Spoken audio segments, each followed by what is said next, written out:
কি ব্যাপার আজ এত রোমান্টিক? কারণ আজ আমার সিনিয়র বউকে ভালোবেসে ফেলেছি। আমি সাকিব, সবেমাত্র কলেজে উঠেছি। আজ আমার বড় ভাইয়ের বিয়ে। আমরা সবাই রেডি, কিন্তু ভাইয়াকে খুঁজে পাওয়া গেল না।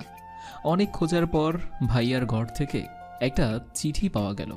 ভাইয়া নাকি তার ভার্সিটির কোনো এক মেয়েকে ভালোবাসে, সে তাকে ছাড়া আর কাউকেই বিয়ে করবে না, তাই সে বাড়ি থেকে চলে গিয়েছে। ওইদিকে মেয়ের বাড়ি থেকে ফোন দিচ্ছে, তাদের সব রেডি। বাবা কি করবেন বুঝতে পারলেন না। হঠাৎ কি মনে করে আবার মেয়ের বাবার কাছে ফোন দিলেন, তারপর আরেক পাশে চলে গেলেন। তাদের ভিতর কি কথা হলো আমরা শুনতে পেলাম। কথা বলা শেষে বাবা ভাইয়ের পাঞ্জাবি, পায়জামা, বিয়ের পাগড়ি নিয়ে এসে আমাকে দিয়ে বলেন, এগুলো পরে এসো। মানে কি বাবা, এইগুলো পরবো কেন? কারণ এই বিয়ে এখন তুমি করবে। কি? আমি বিয়ে করব? আমার তো বিয়ের বয়সই হয়নি, তাছাড়া বিয়ে করে বউকে খাওয়াবো কি? সেটা তোমাকে ভাবতে হবে না, তোমাকে এই বিয়ে করতে হবে। আর কোনো কথা না বলে এইগুলো পরে এসো। বাবার মুখের উপর কথা বলার সাহস আমার নেই, তাই বাধ্য হয়ে বিয়েটা করতে হলো। আজ আমার বাসর রাত, বাড়ির সবাই বউ নিয়ে ব্যস্ত। আমি ছাদে বসে সিগারেট খাচ্ছি। সিগারেট আমি খাই না, কিন্তু আজ কেন জানি খুব খেতে ইচ্ছে করতেছিল, তাই বাবার সিগারেটের প্যাকেট নিয়ে আসছি, সিগারেট খাচ্ছি। হঠাৎ পিছন থেকে পাশের বাসার ভাবি ডাক দিল, এই যে মিস্টার সাকিব, এখানে কি করছো? কিছু না ভাবি, এই তো আকাশ দেখতেছি। নতুন বউরে রেখে আকাশ দেখো? চলো বাসা চলো, সবাই তোমার জন্য ওয়েট করতেছে। আমি ভাবির পিছন পিছন যাচ্ছি। হঠাৎ ভাবি বলল, সাবধানে বিড়াল মাইরো ভাই। তোমার কথা বুঝলাম না ভাবি। থাক, আর বুঝতে হবে না। আমি আসলেই বুঝতে পারিনি যে বিড়াল মারাটা কি। সবাই আমাকে জোর করে বাসর ঘরে ঢুকিয়ে দিল। আমি ঢুকে দেখি নীর। ওহো, আপনাদের তো বলাই হয় নাই, আমার বউয়ের নাম নীর। ও আমার থেকে 2 বছরের বড়। তো যাই হোক, খাটে বসে আছে। আমি গিয়ে সোফায় বসলাম। ও 1 গ্লাস দুধ এনে আমাকে দিল। আমি অর্ধেকটা খেলাম, আর তারপর ও গিয়ে খাটে বসলো। আমি চোখ বুজলাম, অনেক ক্লান্ত থাকায় ঘুমিয়েও পড়লাম। হঠাৎ ঘুম ভেঙে গেল। এ কি, আমি খাটে শুয়ে আছি, নীর আমাকে জড়িয়ে ধরে ঘুমিয়ে আছে। আমার কাপড় চেঞ্জ! ইস, বুঝলাম নীর চেঞ্জ করেছে। এখন খুব রাগ হচ্ছে, তাই ভাবলাম বারান্দায় গিয়ে সিগারেট খাই। কিন্তু ওঠার সাথে সাথেই নীর বলল, ওই কই যাও? আপনি কে যে আপনাকে বলবো? আমি তোমার বউ, আর আপনি আপনি করতেছো কেন? আপনি আমার থেকে 2 বছরের বড়। তাতে কি, আমি এখন তোমার বউ। তাছাড়া বিয়ে যখন করেছো, বউয়ের মর্যাদা তো দিতেই হবে। আসো খাটে আসো। ওই, আমি আপনাকে ইচ্ছে করে বিয়ে করিনি। শোনো, আমি বিয়ের আগে সম্পর্ক করিনি, কারণ আমার স্বপ্ন ছিল আমার স্বামী। আমি আমার স্বামীকে ভালোবাসবো। যেহেতু তুমি আমার স্বামী, তাই তোমাকে আমি ভালোবাসি। তোমাকেও আমাকে ভালোবাসতে হবে। আসো, ঘুমাইতে আসো। দেখুন, আমি আপনাকে ভালোবাসতে পারবো না। বিয়ে যেহেতু করেছিস, ভালোবাসতেই হবে। বিয়ের আগে যত টাঙ্কি মারছো সব ভুইল্লা যাও। এখন যদি কোনো মেয়ের দিকে তাকাও না, চোখ উঠাই দিমো। No hunky পাঙ্কি। আপনি আমার সাথে এভাবে কথা বলতেছেন কেন? ওই, তুই খাটে আসবি না? আমি তোর বাপকে ডাকবো। বুঝলাম খাটে যেতেই হবে, কারণ এই মেয়েকে বিশ্বাস নেই, বাবাকে ডাক দিতেই পারে। তাই বাধ্য হয়ে খাটে গেলাম। এই মাইয়া আবার জড়াইয়াও ধরছে। ইয়া আল্লাহ, আমার এই পেতনির হাত থেকে বাঁচাও। এইটা বইলা ঘুমায়া পড়লাম।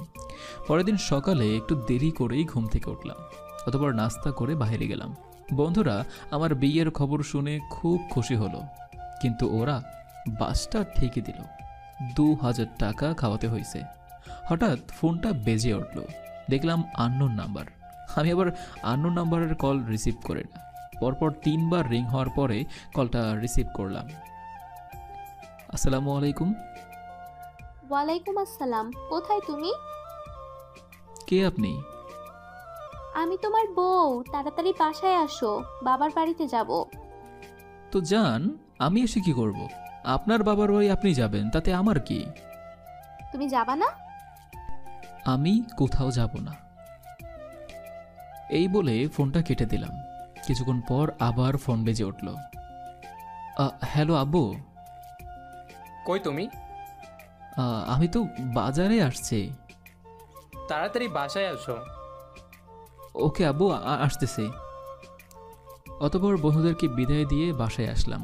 তারপর বাবা পাঠিয়ে দিল আমাকে নীরদের বাড়িতে। ওদের বাড়িতে আমরা 5 জন গেলাম। আমি, আমার কাজিন ফারাবি, শুভ, অধরা আর কুমু। তো যাই হোক, ওদের বাড়ি যেতে যেতে রাত হয়ে গেল। রাতে খাওয়া দাওয়ার বিশাল আয়োজন করলো। খাওয়া শেষে আমাকে একটা রুমে বসিয়ে রাখা হলো। শালার কাজিনগুলো নিয়ে আসলাম সময় কাটানোর জন্য, আর তারা গল্প মারতেছে। একা বসে বসে বোরিং ফিল করতেছিলাম। তখন আমার কিছু শালি আসলো। কেমন আছেন দুলা ভাই? জি ভালো, আপনারা? আমরাও আছি ভালোই। একা একা ভালো লাগতেছে না, তাই না? আপুকে পাঠাবো? আরে না, আমি ঠিক আছি। দুলা ভাই, আপনি কিন্তু দেখতে অনেক স্মার্ট। আপনার সাথে আমার আপুর বিয়ে না হলে আমি আপনার সাথে প্রেম করতাম।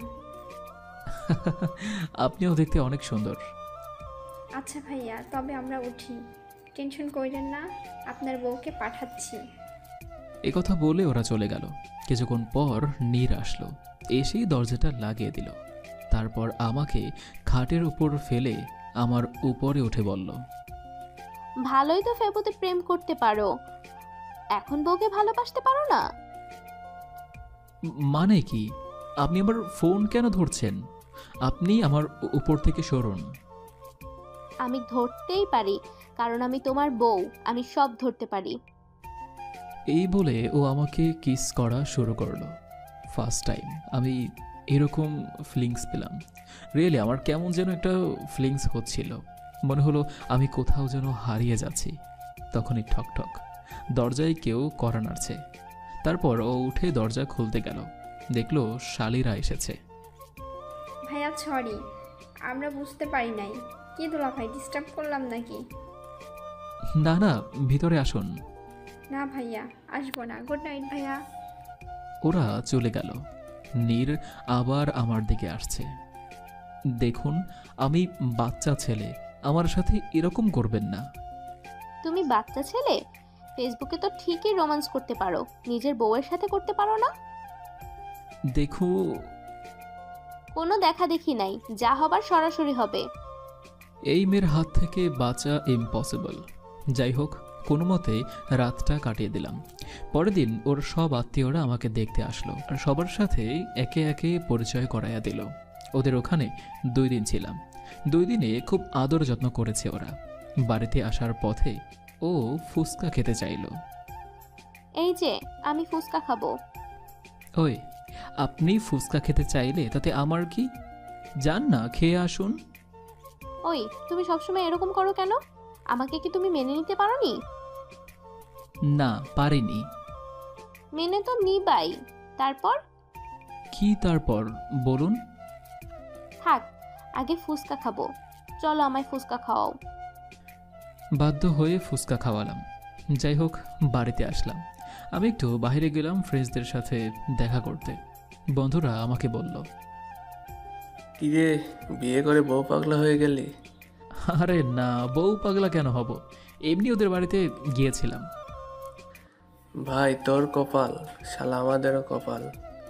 ভালোই মজায় আছো, শ্বশুর বাড়ি যাচ্ছ। বেটা, বিয়ে তো করো নাই, মজা মনে করতেছ? হ্যাঁ, বিয়ে করো, তারপর বুঝবা কত ধানে কত চাল। নীর কল দিচ্ছে। 5 বার দেওয়ার পরে রিসিভ করলাম। ফোন ধরতে এত সময় লাগে কেন? না মানে, মানে কি, রাত 11টা বাজে এখনো বাইরে? তাড়াতাড়ি বাসায় আসো। ফোনটা কেটে দিয়ে আড্ডায় মন দিলাম। আবার আব্বু ফোন দিল। এই মেয়ে শিওর আব্বুকে বলছে। হ্যালো আব্বু। কই তুমি? এই তো আব্বু, হৃদয়ের বাসায়। এত রাতে ওখানে কি? জাস্ট 20 মিনিটের মধ্যেই বাসায় আসবা। বাবা ফোন রেখে দিল। বাসায় যেতে হবে, না গেলে প্রবলেম হবে। তাই বোনদেরকে বিদায় দিয়ে 12টার দিকে বাসায় আসলাম। সবাই ঘুমিয়ে গিয়েছে, আর মা টেবিলে বসে আছে খাবার নিয়ে। সত্যি মায়ের ভালোবাসা অতুলনীয়। যা হাত মুখ ধুয়ে আয়, আমি খাবার দিচ্ছি। ঠিক আছে মা। রুমে যেতেই দেখি নীর বসে আছে, আমার সাথে কথা বলল না। আমিও কোনো কথা না বলে কাপড় চেঞ্জ করে খাবার খেতে চলে গেলাম। বৌমাকে ডাক দে, ও এখনো না খেয়ে আছে। আমি বলেছিলাম সবার সাথে খেতে, কিন্তু ও তোকে ছাড়া খাবে না। ডাক দে। আমি পারবো না, তুমি ডাক দাও। মা নীরকে ডাক দিল। ও খাবার খেলো, আর আমার খাবার খাওয়া শেষে শুতে চলে গেলাম। ও আসলো, তারপর চুপ করে শুয়ে গেল। আজ আর কোনো কথা বলল না। সত্যি বলতে আজ কেমন যেন কিছু একটা মিস করছি। হয়তো ওর দুষ্টু মিষ্টি আদরগুলো। তাহলে কি আমি ওর প্রেমে পড়েছি? এদিকে সকালবেলা থেকে আমার খুব পেটে ব্যথা শুরু করেছে। বুঝতে পারছি না কেন এটা হচ্ছে। প্রচণ্ড ব্যথায় অজ্ঞান হয়ে গেলাম। এরপর আর কিছুই মনে নেই। যখন জ্ঞান ফিরল তখন আমি দেখি হসপিটালে শুয়ে আছি। রাত 4টার মতো হবে। নীর আমার পাশেই বসে আছে। মনে হয় না সারা রাতে একটু ঘুমিয়েছে। চোখ দুটো লাল হয়ে আছে, হয়তো কান্না করেছে। মেয়েটা আমাকে অনেক ভালোবাসে। না, একে আর কষ্ট দেওয়া যাবে না। আমাকে নড়তে দেখেই আম্মুকে ডাক দিল। বাইরে আম্মু বসা ছিল। আব্বু আর নীরকে বাসায় পাঠিয়ে দিলাম। আম্মু গেল না, আমার কাছেই থেকে গেল। তো যাই হোক, আমিও ঘুমিয়ে পড়লাম। পরের দিন আমি বাসায় চলে আসলাম। সারাদিন বউকে কাছে পেলাম না। ওকে যে আমি ভালোবাসি এটা তো বলতে হবে। যাই হোক, রাতে আমার জন্য রুমে খাবার নিয়ে আসলো। আমি এগুলো খেতে পারবো না। কেন, কি হয়েছে? কেউ খাইয়ে দিলে খেতাম। কি ব্যাপার? Something is wrong? থাক, লাগবে না, আমি খাবো না। আরে না, আমি খাইয়ে দিচ্ছি। ও আমাকে খাইয়ে দিল। তারপর খাবার শেষে ও প্লেটটা নিয়ে চলে যাচ্ছে। তখন ওর হাত ধরে টেনে আমার বুকের কাছে নিয়ে আসলাম। কি ব্যাপার, আজ এত রোমান্টিক? কারণ আজ আমার সিনিয়র বউকে ভালোবেসে ফেলেছি। তাই বুঝি? এই যে, আমি তোমার সিনিয়র, মুখ সামলে কথা বলো। তাই না? হাজবেন্ড সবসময় বউয়ের থেকে বড় হয়। ওকে কাছে এনে কপালে কিস করলাম। প্লেটটা রেখে আসি, তারপর বোঝাচ্ছি কে সিনিয়র আর কে জুনিয়র।